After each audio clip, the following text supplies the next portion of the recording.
good Friday morning, a feel-good summer Friday.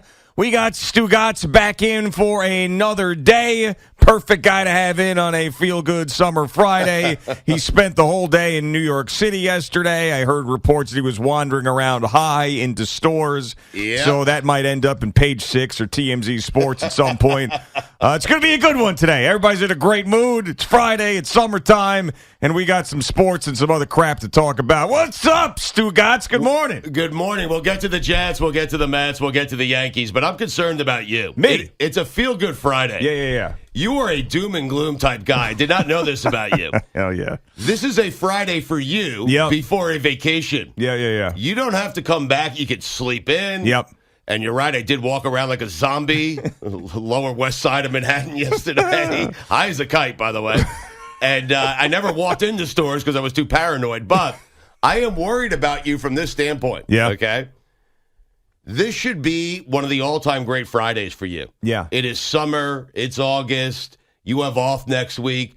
You are already projecting traffic back home at 10:15 this morning, and you're already thinking it's going to be a 3-hour commute. Yeah. Well, Put a smile on your face. Enjoy it, for crying out loud. When I get home, the vacation will start. It's just been so bad. And for you, you haven't dealt with this for years and years and years. Miami has traffic. I know, but you live so close to the studio, don't you? No, I live like an hour and 20 minutes. Oh, you do? Yeah. Oh, I thought you lived close. Yes. But the traffic, you don't deal with it because you guys tape at what, like 10 or whatever? Yeah, I'm usually driving home at 1 o'clock, and right. it's a 45-minute drive home. The way there is pretty brutal because we start at 8 in the morning. But you, looking at Google Maps to see what the traffic patterns are going to be at 10:30. That's what I was doing. What do you care? You don't have to come back for 10 days. Because I'm telling you, it's been the worst of my life doing this commute. It's 2 hours and 8 minutes to get home last Friday. That's all I'm thinking about is getting in the car and then looking at Waze, looking at Google Maps. It's sending me all over to the Hugh L. Carey Tunnel, to the Belt Parkway, to this, to that, to Manhattan. I've done everything the last couple of weeks to try to get home faster, and nothing works. Waze and Google Maps might, at 10 o'clock this morning, give you your traditional path home. You ever think about that? Absolutely not. No, because they're working on the Williamsburg Bridge, and they shut down 3 lanes, 4 lanes. It's split in the middle. They shut down 3 lanes. That's the traditional way home, and it hasn't been that way. But I'll get there. I mean, it's the famous Eddie Scazzeri line, which is, it never gets better than right now when the show ends for vacation, because everything is ahead of you. Then when you get into vacation, you're counting the days and all of this stuff. Right. But for me, I mean, when that moment when I get home and I realize that I don't have to wake up at 3:30 for a week and we're going to Montauk for a couple of days, that will be absolutely tremendous. When you say counting the days, so in vacation, you start counting the days until you have to come back? Yeah, I do. How about you just enjoy vacation, man? I do. Take in the moments. I do. You know how it is. I mean, and also it's summertime too. It feels like the window's closing and you're like, all right, we're in August. Now how many more weeks and how many more days? I'll sit there, all right, 5 days. And then when I get to Friday in vacation, I'm like, this is now just like a normal weekend. Now really the vacation is over. I mean, it's a total mind F. Total mind F. Right. It's but Friday, worst. you realize on Friday, you have all Friday off. Saturday and Sunday. You get 3 days with the family, with the kids. Put a smile on your face, Gio. Yeah. Stop being so angry, man. It's not. I don't know if it's anger as much as it is anticipation of doom. You know what I'm saying? That's what more of it is. It's not a great way to live. Right. Just waiting for the worst thing to happen. Sure. But yeah, so what did you do all yesterday outside? So you went and you walked around. You were high. You didn't go into stores because of paranoia. Did you end up getting dinner by yourself or something? What happened? I got to tell you, I don't know how you guys do this. You noticed here, I was a little later today than I was yesterday. And I imagine if you and I did this 5 days together, I'd start showing up at exactly 5:59, on the nose, okay? Yeah. But listen, yesterday, I don't know what you do when you're faced with, it's 10 o'clock and my day's over. Yeah. So what I did was got high. And I walked around the Lower West Side of Manhattan with the intention of going into all these stores. Right. There's nice stores down here. And so, but I couldn't walk in because I would get to the door and I'm like, well, I'm a combination of tired, feel like a zombie, look like a zombie, and I was high. And so I didn't do it, okay? I didn't walk into a single store. What I did was I just walked around and then walked right back to the hotel. And then I fell into my bed. But I imagine you and I have similar friends. Oh, yeah. 2 Long Island guys, right? Yep. And so we know what that's all about. I had 5 guys in the city last night. Oh, no. Just for you, or just happened to be here as a coincidence? They happened to be here. Now they shifted their plans from the Upper East Side to the Lower West because they knew where I was staying. Okay, smart guys. That was my first mistake. Right, smart guys. Yes. Want to get you out? Yes, and so they started peppering me with calls, with texts, like full court press, man, at like 3:34 in the afternoon. These are high school buddies? They go back that far? Yeah, high school buddies, all Port Washington. I love them to death, right? But as your best friends could be sometimes, they're annoying. Of course. Right. So they don't care that I have a show at 6 a.m. with you. They don't care that I just did a show at 6 in the morning. Oh, yeah. They don't care about any of it. Stugotz, let's go. Drinks, White Horse Tavern, 4 in the afternoon. And I'm ignoring them for as long as I can. Not happening, not happening, not happening. But they're relentless. They don't stop. So 6 o'clock, I finally cave in. And I say, I'll meet you there. 1 drink becomes 2. 2 drinks become 4. 10 becomes 11. 11 becomes midnight. I'm a disaster today. Oh, yeah. But I'm not worried about the traffic at 10:15. Yeah, you don't have to worry. We have to worry about your flight getting delayed for 7 hours as you sit in LaGuardia Airport. That's what you have to worry about. Listen, Gio, I am prepared to stay here another day. I enjoyed my day. It's Friday. Right. It's going to be nice out today. I'll do the same exact thing as I did yesterday. My friends are gone. I'll sleep after I walk around the streets high. Yeah. And so I am prepared to stay here because first flight out is the way to go. Yeah. I am rolling the dice with a 3:45 flight out of LaGuardia. There's no way. 50-50 shot at best. 50-50. Yes. No, there is that flight leaving on time is like plus 400. It's always a dangerous game when you go on Google Flights and when you drag down and you've picked your flight and it says usually delayed. But you have to book it anyway. Yeah, right. See, you're looking at it. So you're getting on me for looking at Google Maps. You're looking usually delayed for the flights. It's the same thing. Right. I mean, you're just the anticipation of doom. Right. But I'm also okay. Like, if it gets delayed, it gets delayed. I'm fine. Right. You'll be all right. I'll move it to tomorrow morning. I'll be okay. Right. You will be okay. Yes. Did you and your buddies put on any of the Hall of Fame game last night? No. My buddies had no idea the Hall of Fame game was on. Yeah, so I watched the pregame stuff. Yeah. And there's a couple of observations. And I watched Zach Wilson's first couple of series, and I said, what am I doing? And then I had to go right back to whatever else. The Yankees and Temptation Island were the 2 things that I was watching last night. Right. The Mets are not even an option No, anymore, not even an option. No, not even an option. Yeah. But Zach Wilson had one really, really good throw. But there's nothing you can get out of it. And then his first series wasn't great. Completed a pass, then slipped on 3rd down, and that wasn't great. But he had that one big pass that everybody's going to pay attention to. But a couple of different things from the pregame. One, they had DeMarcus Ware sing the national anthem. And I guess it was a dream of his, and I love the fact that he loves the national anthem and wanted to do this. Going into the Hall of Fame this weekend. Going into the Hall of Fame, getting inducted. Good guy, by the way. Great guy. Yes. But it was awful. And everybody pretended it was great because they felt bad telling the truth. I know it. Like the retweets and the NFL Twitter account. No, this is so cool. This is great. Good for him. It was terrible. Really? Yeah, and I just felt bad for him because when he left that football field after singing it, everybody probably told him that was awesome. No doubt. In reality, everybody knows how bad it was. And just because you're going into the Hall of Fame doesn't mean you can go sing the national anthem, man. I thought that sucked. It was horrible. Wait a second, though. Yeah. But you guys had expectations for DeMarcus Ware? What do you think you were going to hear, Sinatra? No, I thought he'd be better than that. If you're going to sing the national anthem, at least have some talent to do it. Right. I mean, just go out there and do it because it was your dream. I mean, nobody could say no to him because he wanted to do it. He's going into the Hall of Fame, and nobody could tell him no. And then everybody lied to him how great it was. But I was embarrassed for him. It was cringeworthy. It was awful. Do you think they had him kind of audition, like, let's hear what this would sound like first, and just trusted DeMarcus that he's going to trusted it.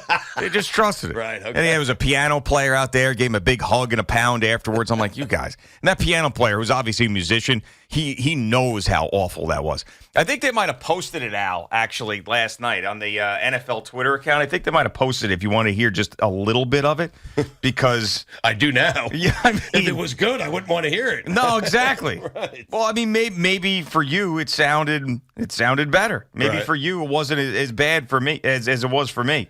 But let's see, if I'm scrolling through the NFL Twitter account, there's so many freaking tweets. I know. My God. It's just, why do you need to have this many plays on the NFL Twitter account from last night? The goddamn Hall of Fame game. It's their first game, though. Man. All right, here it is, a little bit of DeMarcus Ware singing the national anthem. Okay. Oh, say, can you see by the dawn's early light what so proudly we hailed at the twilight's last gleaming, whose broad stripes and bright stars through the perilous fight o'er the ramparts we watched were so gallantly streaming, and the rockets regulate, the bombs bursting in air gave proof through the night that our flag was still there. Piano's trying to drown him out. Turn the piano up. Oh, say does that star-spangled banner yet wave? Big finish. O'er the land of the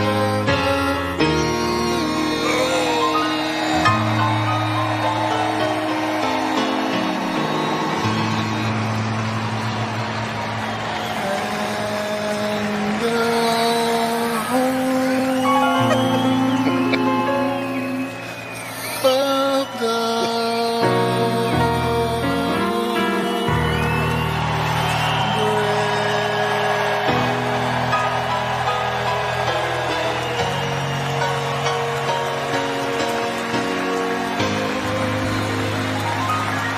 All right. It was beautiful. Oh, come on. I got tears. I mean, Stop. He hit the over. I mean, He definitely hit the over. My God. Al, was that not good? Seriously. Beautiful. Thank you. And the piano Thank you. as Eddie, well. You want to apologize to DeMarcus Ware or what? No, I love the fact that his dog accompanied him on the piano. That guy was definitely trying to drown him out. He's like, turn it up a little bit louder. Dun, dun, dun, dun, dun. God. So anyway, I'm sure it was a nice moment for him, but that was horrendous. The other thing is, did you see Darrelle Revis? No. Oh, boy. What happened? This is anybody who listens to this show understands that I'm very self-aware when I'm at a larger weight. Right. I don't really like to point these things out, but I'm going to do it here because this man was at the top of the fitness spectrum at one point in his life. And he walked out yesterday when he was being introduced as an inductee coming up this weekend. And he looked, here we go. It's on CBS Sports Network. Oh, wow. He looks like an actual island. I mean, they got the wrong guy. Like when they put it, I was like, they put the camera on the wrong guy. That's not the guy that Randy Moss feared. Right. That seriously, I couldn't believe it. I mean, and it's funny because Al said this. I thought the same thing when I was watching it last night. Al said on the warm-up show, these offensive linemen, they all get down to like 180 pounds after their playing career. Yes. But then if you were in shape, then you blow up afterwards. Right. So now you would have thought when he was inducted or he was nominated and he hasn't been inducted yet, but then they named him that he was going to go in. That at that point you get in shape, right? That's like the wedding For the date. ceremony, you're right. saying. That's right. like he's like, oh, you man. know you're going to be trotted out there in public. You know you have to do some stuff. You know the world's going to be watching. Lose some weight is what you're saying. Get in shape. Yeah, and right. it's a gold jacket fitting. Yeah. You're going to get a gold jacket. I know. So now that gold jacket Going to be a little small. I was shocked. Yeah. I mean, that sucks for him because that's like in this day and age of the social media and things going viral and everything else. This is his Hall of Fame weekend. The only thing anybody was talking about was how fat he was. That and the national anthem. I know. That's right. Those were the two things from last night. Just take your jackets and enjoy going to the Hall of Fame. But get in shape before you do it. Yeah, seriously, please. I mean, does anybody, when you're that famous or you've had that much of a career, do the people around you tell you the truth? No. That's the thing. I think when you're that famous, you think anyone's telling Jack Nicholson that he looks like hell right now? Absolutely. And it's been that way for 5 to 10 years. I know. No one's saying a word, but I think when you grow up that famous and you become that famous, the people around you, for the most part, are just yes men. Sure. Right. Like Darrell, you look great. Yeah. So me, you've yo-yoed forever. Everybody around me will tell me because that's just the way it is, right? My friends will be like, dude, he's like, what are you doing here? What the hell happened? Right. You know, I mean, my wife, not so much. She did one time. She was like, what's your plan here? What's going on? And I was like, I don't know. I'm not sure. But generally, it's like, dude, what are you doing? Like, God, you look like you gained 30 pounds. So people tell me. And I'm like, yeah, I know. Sure. But they can tell you. They feel comfortable. Like, I saw my friends last night, some of which I haven't seen for a couple of years. And the second I got there, the beautiful thing about your best friends is you can go 2-3 years without talking, without seeing each other, and just pick it right up. Exactly. Okay? Yep. So I get there. It's not, hey, great to see you, not hugs. Like, hey, Stugotz gained a few pounds, huh? Looking a bit older than last night. Yeah, thanks. Yeah, right. Thanks. Yeah, but that's what it is. Yeah. I mean, this is what happens. Right. And now that you've done 2 days of mornings, you've aged another 5 years. Are you kidding me? Listen, enjoy your 7 days off. I don't care how much traffic you sit in. It's better than doing this. All right, it's Boomer and Gia with Stugotz in for Boomer again on this Feel Good Summer Friday.